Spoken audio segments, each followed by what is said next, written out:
Welcome to Oceania Connects first webcast or podcast or video. Sorry about the cat. We are here shooting out of our own respective homes because it is COVID-19 and we are minding the social distancing, or as I like to call it, physical distancing. We've decided to create a webisode to stay in connection and also to have conversations that are important to us. So my name is Kay. My pronouns are they, them. And this is Tomas. Hi. His pronouns are he. I'm all getting used to the visual format. Hi, everyone. My name is Tomas. I use he, him, they, them pronouns. Happy to join you from the Northern Mariana Islands. I decided to come home after classes at Berkeley went online. Poe? Hi, my name is Selmanu Poe. My pronouns are she, her. I always forget what a pronoun is when this time comes, so I'm sorry. We are all works in progress. Welcome, Poe. We're so happy to have you here with us. Thank you so much. I mean, it's been a real joy working with both of you and seeing the stuff around Pacific Islanders and tech come to life. So I'm really happy to be here. So if you'd like to learn more about each of us, you can visit our website, oceaniaconnects.com, and we each have links where you can find out more about us. And so today, for our first webisode, we are tackling the big elephant in the room, which is COVID-19. It is a pandemic that has spread across the world. Every country has been affected by it in some way. And we are just meeting now to discuss how we're personally doing and how we're managing during this unprecedented time. Poe, could you tell us what your life was like before COVID-19 and how it's impacted your life? Yeah, so pre-COVID-19, really at the beginning of this year, I had started a new job. So I was kind of, really focused on that. And it's been really busy trying to get acclimated to a new team and a new product. And I think that first week of working from home, first and second week of working from home was just really crazy. I found myself working from like 7 a.m. to 7 p.m. and not really having any kind of order or structure to my day. I would joke that like I would roll out of bed and into work and like roll back in. And I actually found this article from the New York Times. It was written by this retired NASA astronaut named Scott Kelly. And he talks about tips about isolation, right? He was in the space shuttle floating around for a year and really in close quarters. And so I found those to be really helpful just in being sheltered in place. So I wanted to share some of those with you guys today. Tips that were really helpful for me was first following a schedule. So creating some type of routine. I find that like, even though I'm not wearing makeup at home, I still use like a brush to put on lotion. I still, put my contacts in, I walk my dog, and that gives me structure to my morning. Another piece of advice he gave was around pacing yourself. I think a lot of us feel, especially if you're Protestant, right? You feel a lot of guilt if you're not productive. And so I find that like, it's okay to take breaks. It's okay to say at 5 p.m., I'm going to stop working and I'm going to watch a movie or I'm going to call a friend. And part of that is also kind of creating hobbies for yourself, which was another one. So I found like journaling or writing to friends or even cooking to be really enjoyable and to give me a sense of structure.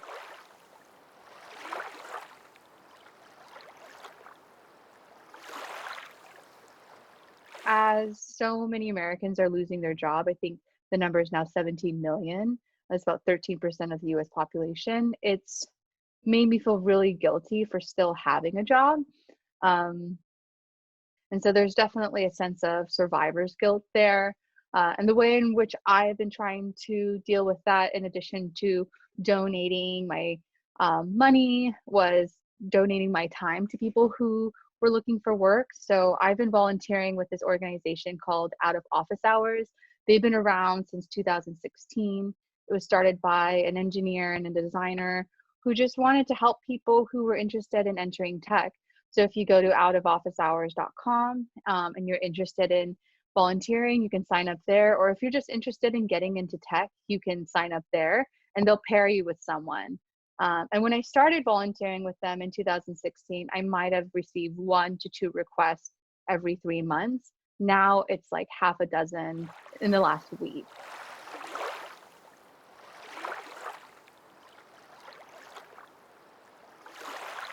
Tomas, how about you?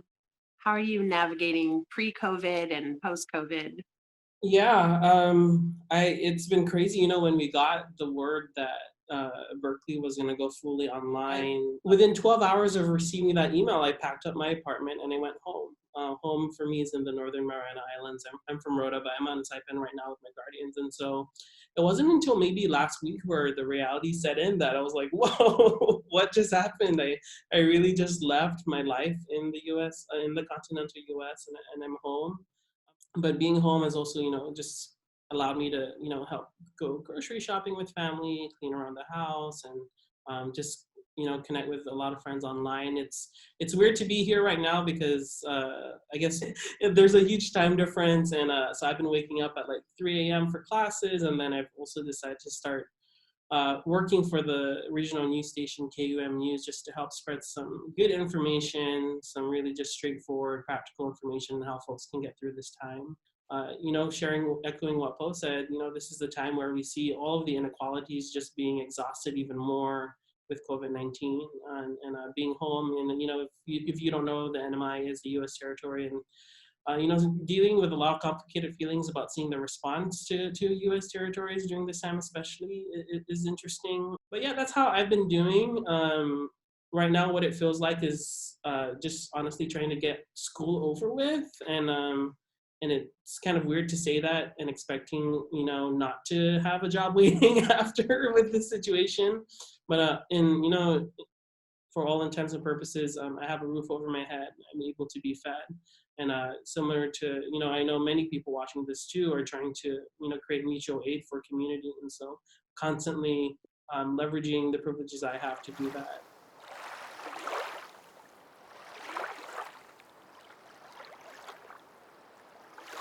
One of my friends on the Asian American Journalists Association shared an article she wrote. Her name's Sanduja, for the Mother Jones, where she's a senior data reporter. And the title of the article is "WhatsApp is a petri dish of coronavirus misinformation." But in this article, she was talking about how, they have millions and billions of users. And I saw this funny meme online about, here's my family member after graduating from WhatsApp University. And I think, that's just kind of a lighthearted note on how, with this information overload, that also includes a lot of misinformation. So kind of, having that delicate balance of wanting to inform your friends and family members, but also wanting to inform them in the correct and accurate way. I think during this time when we feel that everything is almost uncertain, that we want to have some control, and oftentimes that manifests in toilet paper, and sometimes that also manifests in information, right? And while preparing for the webisode, I was just looking online on how to deal with information overload, and surprisingly, the World Health Organization has something out exactly on this topic.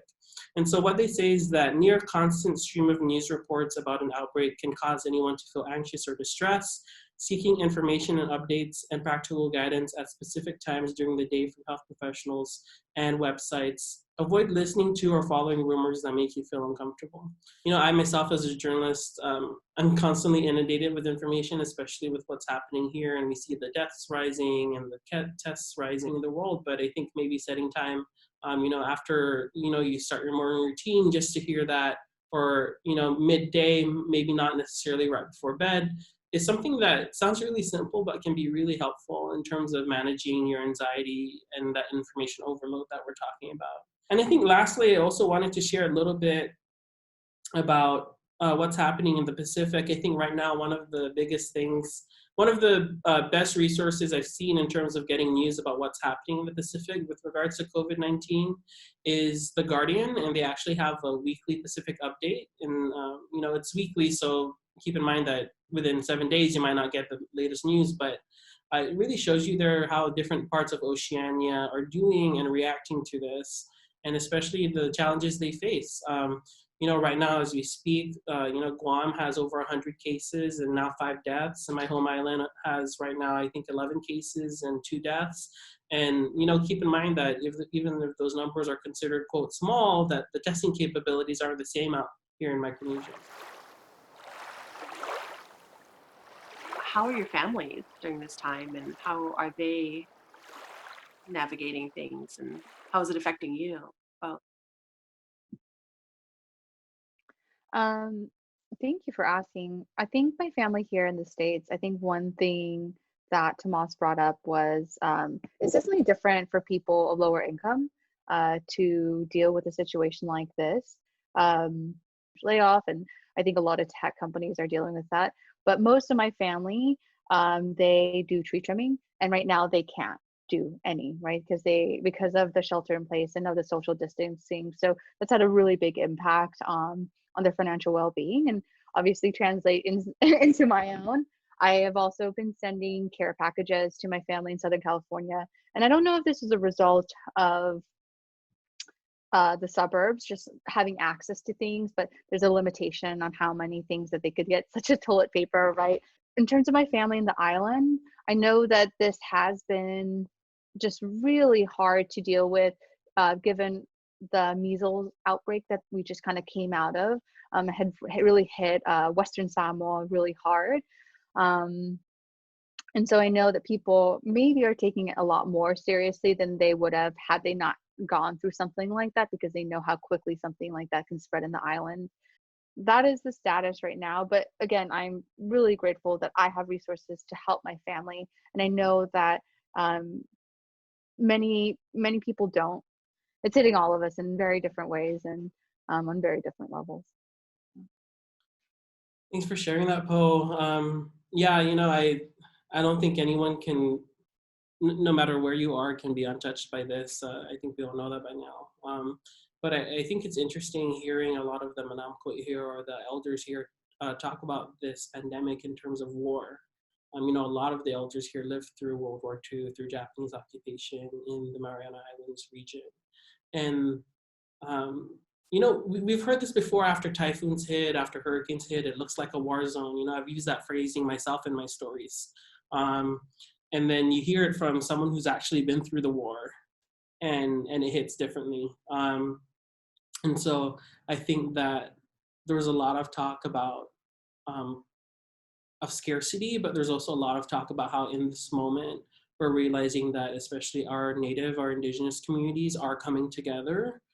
And so, yeah, that's a lot to carry, but also a lot to be hopeful for in terms of seeing that community recognize the history and also, respond to it in a sense of mutual aid.